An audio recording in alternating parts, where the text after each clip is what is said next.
film or series lit your fuse and made you have to tell stories on screen?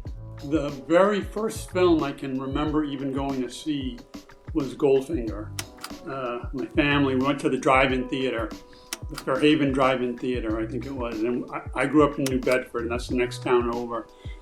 And my dad had a Mercury Comet, and it had a back dashboard, basically. And I laid across the back dash and watched Goldfinger and was completely enamored with it, you know. And his henchman throwing the steel-brimmed bowler hat that he wore and all that stuff. And yeah, odd job. And I just couldn't get over it, really. And you know, growing up, I never had any concept that people could do this for a living. Basically, I thought, you know, I see Alfred Hitchcock on TV, and I just assumed all movies were directed by Alfred Hitchcock or made by Alfred Hitchcock. So it's like, thank you for making Goldfinger, Alfred Hitchcock. And the next thing I can really remember is I went to Papillon in the theater. My dad wanted to see it, and he dragged me along with him, and I was 12. And that had a huge impact on me.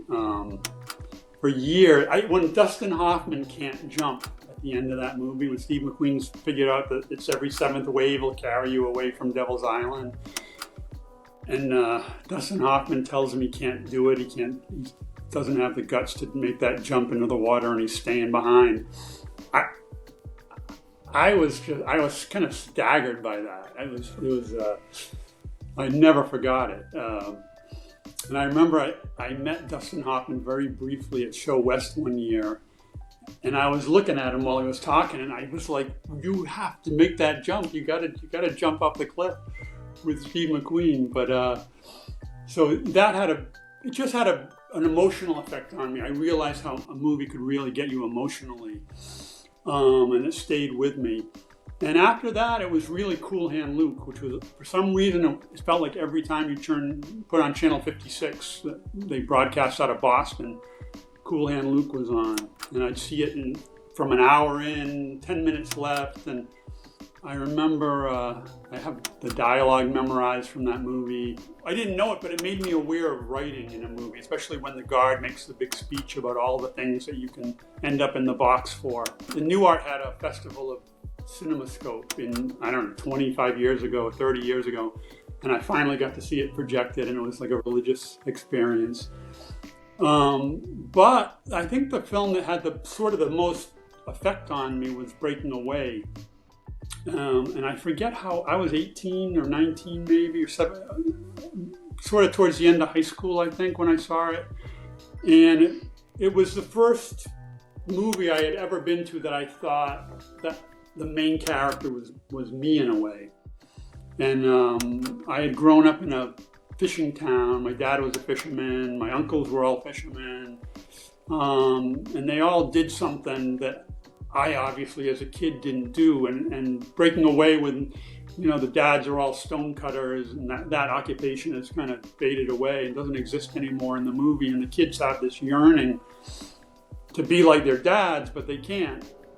And the one kid who wants to sort of figure out what the world is and make a bigger life for himself. It was the very first movie I ever saw that I thought, I'm looking at myself in a movie. So that I would say probably of all the ones I mentioned, Breaking Away. Wow. And so when you were on your way up, first as a screenwriter and as a director, what movie or series did you watch that was so good it made you question if you could ever rise to that level, if you belonged in this sandbox?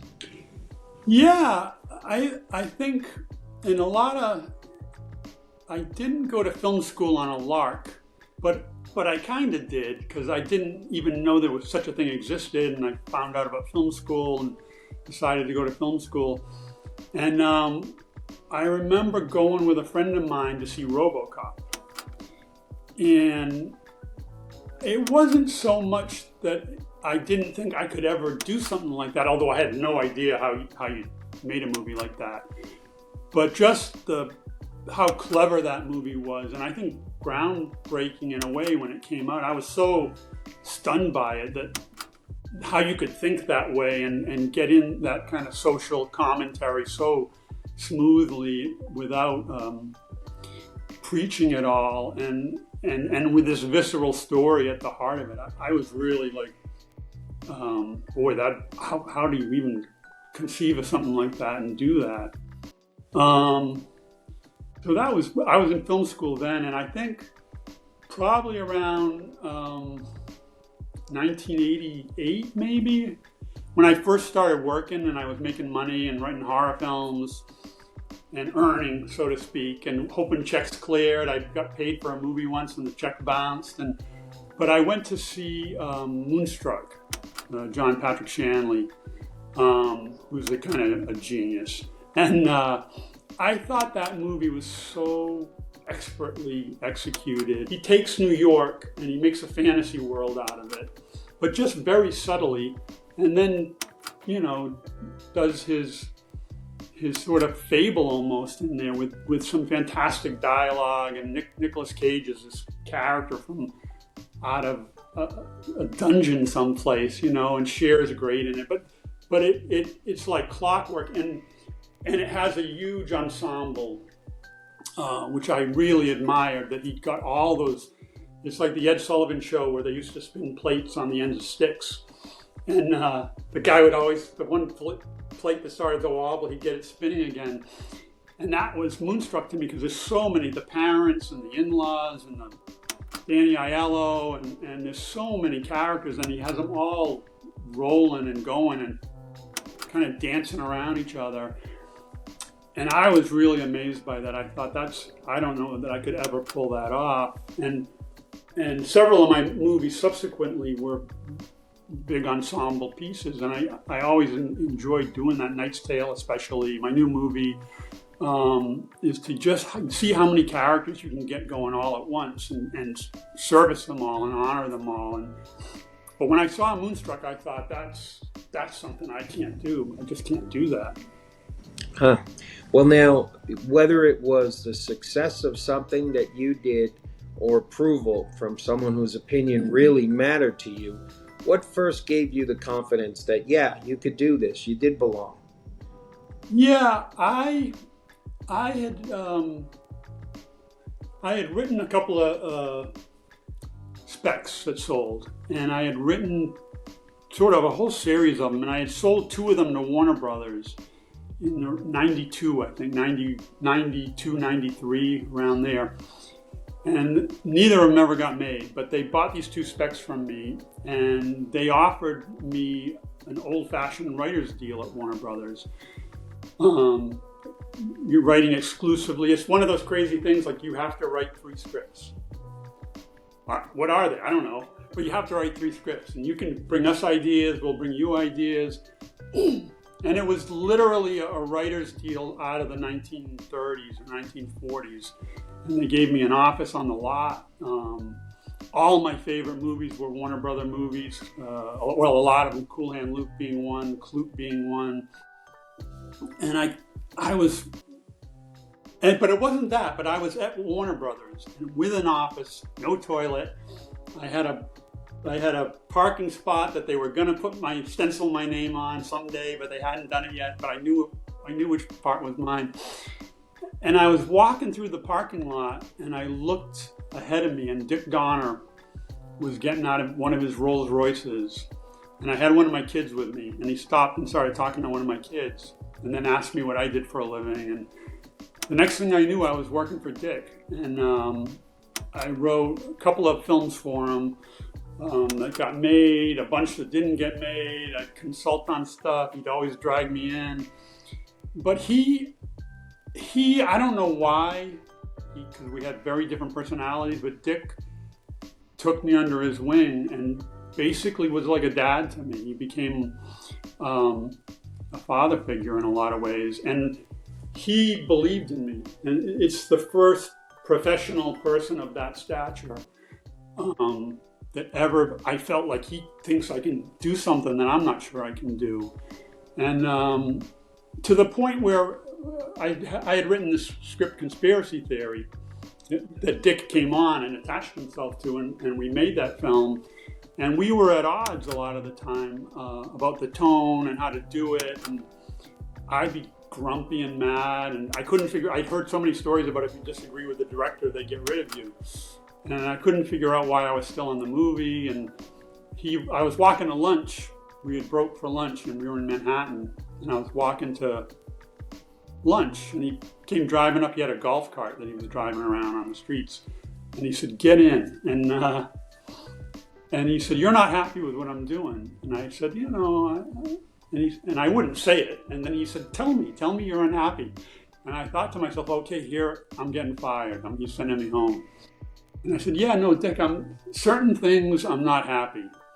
And he said, well, then you got to direct yourself. It's like I see the world through my prism, and you see the world through your prism. And I can't direct through I can only direct through my prism. And if you want to direct, you gotta, if you want it to be the way you want it to be, you gotta direct. And I said, yeah, sure. And he said, okay, so I'm gonna give you a Tales from the Crypt, which he produced, and you can go direct it. And I thought to myself, that sounds good.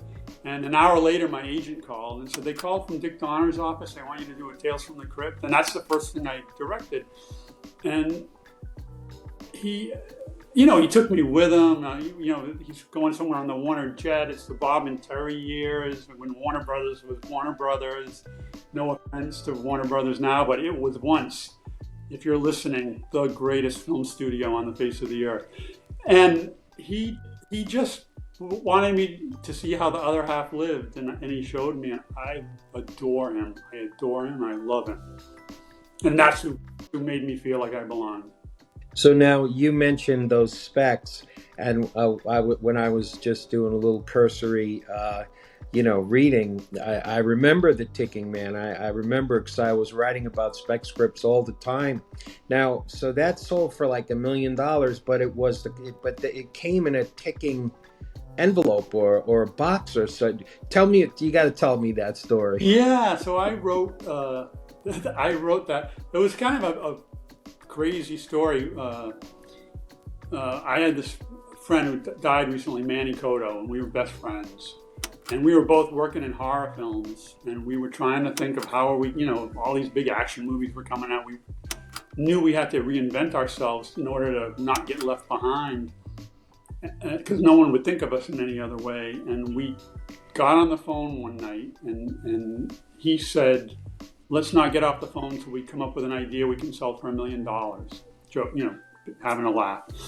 And 20 minutes later, we came up with the idea for The Ticking Man, which was basically an android that has a nuclear bomb in its chest, and it's a crazy first strike weapon. So if you're a Marine guard at the Russian embassy, you can be this android who has a bomb inside him, and you can they press a button and you go off.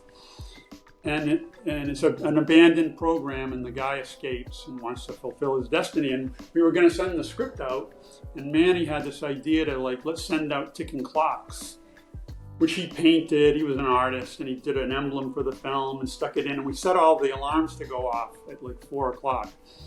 And someone called a bomb squad at some little agency because they had a package with a ticking clock in it. And alarms were going off. And anyways, we sold that night, around 10 o'clock at night, we sold the script to Larry Gordon, which was and we loved the script. We loved it. It never got made. Largo, it was his company Largo, and they just had made a couple of films that didn't work, and they didn't have the money to make Ticking Man, so it never got made. Wow, that's something. That was a good idea, because I remember everybody wanted to read it after the bomb squad got called. You mentioned Warner Brothers being the greatest studio, but that business was so much more fun to cover back then, because stuff like that would happen like twice a week. Yeah, the thing I say is I have 40 great stories about Hollywood, but I haven't had one in the last 10 years. And that's anyone starting out, any person starting out right now, whether they're trying to direct or write, I just feel terrible for them because they have no idea what they're missing. Executives have no idea what they're missing. Producers, it was so much fun. It was so much fun. No, so you say you have 40 of those stories. Can you give me one more? Before I did Mystic River, I did a film for Clint called Bloodwork, based on a Mike Connolly novel. And it was, for whatever reason, I hadn't planned it, but for whatever reason, it was the shortest script I had ever written. It was about 90 some odd pages. It was 94 pages or so. And I was looking at it. I had to go to his office and deliver it to him. And there's no emailing. It's like the script's done. You go to see Clint. You hand him the script.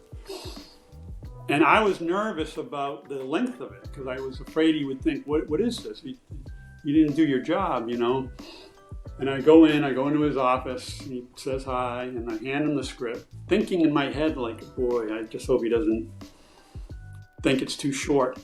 And I hand it to him. And as he gets it in his hand, he starts to do this with it. And he immediately is clocking how short it is. And I'm dying. I'm just like, oh no. And he goes, "How long is this?" And I said, "It's 94 pages. And I'm kind of wincing. And he's got it. And he looks at me and he smiles and he goes, "It's already the best script I ever read in my life." So what would you say was the biggest obstacle that you had to overcome to allow you to turn the projects that influenced you into your own language? Yeah, I think oddly the biggest obstacle I had was, and I'm my humble beginnings, if I can use that phrase, because I grew up in a loving family, but we were, and I don't like the term, but it explains things quicker, is a blue-collar family. The most used book in the house was the phone book, because we just didn't have books in my house. We didn't grow up that way. We didn't sort of think that way. Although there was a kind of legacy of tradition, I should say, of family stories being told, and they get more heroic and more funny as every time they got told. But we didn't. No one in my neighborhood, none of my friends, no one. It wasn't to do something artistic was frowned upon. It wasn't even conceivable. No one even thought that way. So it took me forever to even after I was out here working and started having success, I could never think of myself as creative, even, much less, say you're an artist or anything like that, which I couldn't do that today even. But, for the longest time, if I filled out an application or a form and it said occupation, I would have to stop and will myself to put writer in. And only after I became a director could I then say, okay, I can at least just say I'm a writer. I don't have to say I'm a director. And it was, you felt like a thief in the palace, so to speak, and you just didn't belong. And I hear other people describe where they came from, and they went to art school, and they went to drama, this or whatever. I just would think to myself, you don't know how lucky you are that you could even think of yourself in those terms. So I think that's the biggest kind of, I struggle with it today. So I wish I was a little more, I don't know what the word is, full of myself about that. Yeah, well, and sort of in a similar tangent. So you adapted books by a couple of my favorite authors, and you really crushed them. Kind of like when Scott Frank did Get Shorty. He was really one of them. The first times that somebody really got Elmore Leonard. And so here you did Mystic River by Dennis Lane, who's just a lights out great Boston author. And then you did LA Confidential, which was just the most wonderful, layered complicated thing. And I remember after LA Confidential, every pitch was like, okay, so imagine Bud White in a blank, you Right. know? And it was like a whole thing. What would you say is what did you learn about the intimidating job of adapting work that's that good by authors and turning it to something that works on screen? Yeah, well, I think there's a few things involved. One is don't only adapt the book that you admire and love in a way, because you'll have the responsibility of looking out for it. You know, in the case of Mystic River, I'm the same age as Dennis, and we grew up 40 miles apart. And when I read that book, I thought to myself, I recognize that guy. I recognize that guy. Markham's father-in-law in the book. I've met that guy many times. So just the milieu, so to speak, or the neighborhood he's writing about.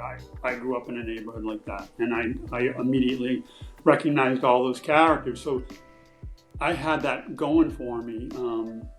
When I turned it into Eastwood, I still had my office at Warner's, I think, or I was on the line. Anyways, I went in to talk to him, and he said, I got a letter from Dennis Lehane. I sent him the script.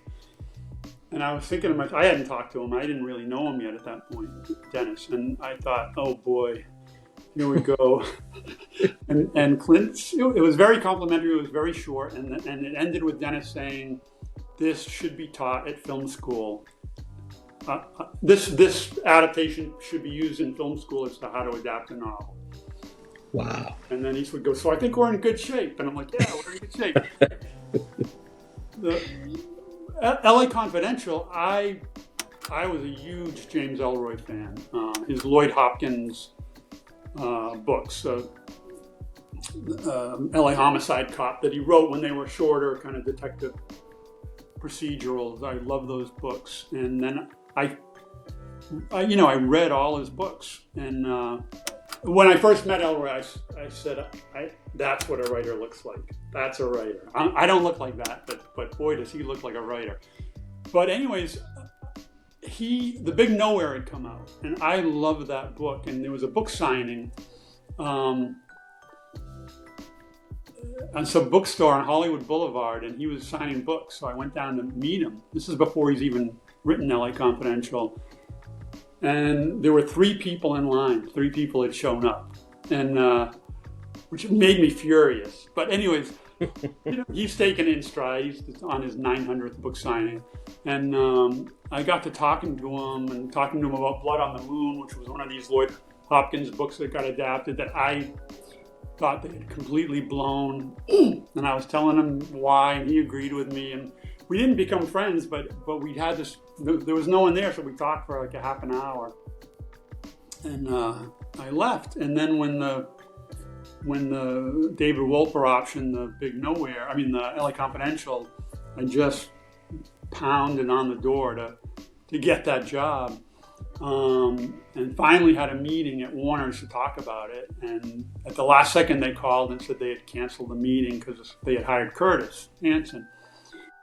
And I just wouldn't give up. So I said, well, I got to talk to Curtis. And we were both at UTA, so they got me a meeting with him. And he was doing The River Wild, so he couldn't start the movie right away. So I said, let me just start, and then it'll be that far ahead when you're done with The River Wild. And that's how we started. But it was and just there's endless stories about that. But I love that.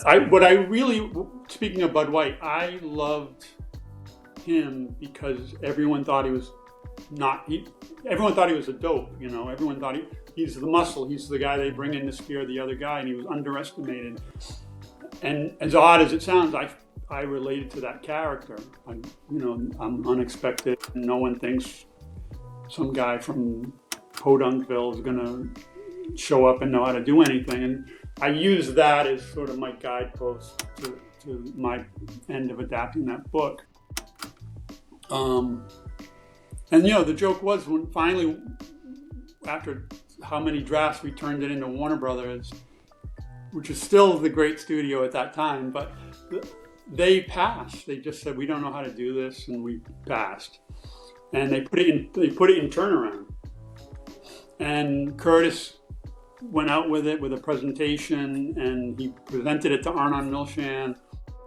Arnon, in his intrepid way, talk about old time producers that you can tell stories about, said, yeah, I'll finance it, let's do it. And his deal was at Warner's. So it was like a bad penny. Warner's kept trying to throw it away, and they couldn't get rid of it. And finally they had to distribute it. Arnon financed it, and then everyone loved it when it came out. Oh, of course. Yeah, well, I think that's probably close to what happened with the movie Heat also. Arnon was like, yeah, we're doing this. Yeah. And I did Man on Fire with Arnon. I love that movie. He's the go-to. He was the go-to guy. Yeah, man, oh man. And so my last question, and you had mentioned like Bud White and and how your own experiences played into that. So my last question is on this new movie. You tapped into your own origin story as well. So what burned in you to have to tell this story?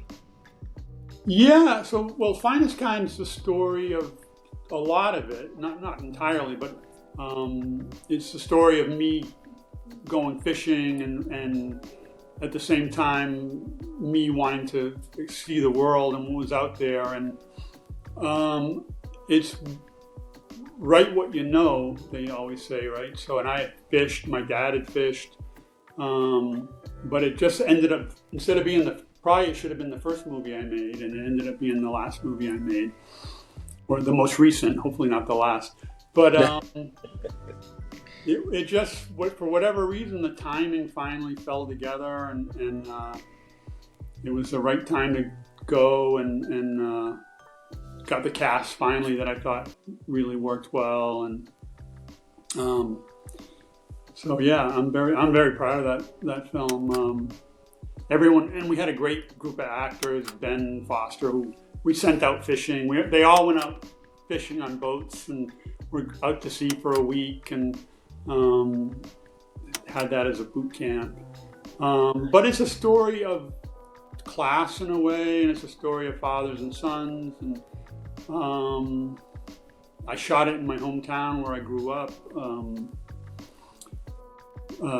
Jenna's mom in the film lives about 5 blocks from my parents where they lived, and my sister could walk down the set when we were shooting from her house. So yeah, it was very, it was kind of a profound shooting experience. I could imagine. And that fishing game changed a lot when you were doing it to now? Yeah, it hasn't. The work is the same, and the gear is the same. The boats are stronger, but they're the same. But I think the kind of money behind fishing is, instead of one guy owning one boat, or a really successful one guy owning 2 boats, there's now kind of hedge funds that own 35 boats and stuff like that. But the romance of it is still, once you leave the dock, you're on a boat that's left the dock. So that's still the same. Yeah. Yeah. And it's a young man's game, that's for sure. Yeah, your back goes quick. Oh boy. Yeah.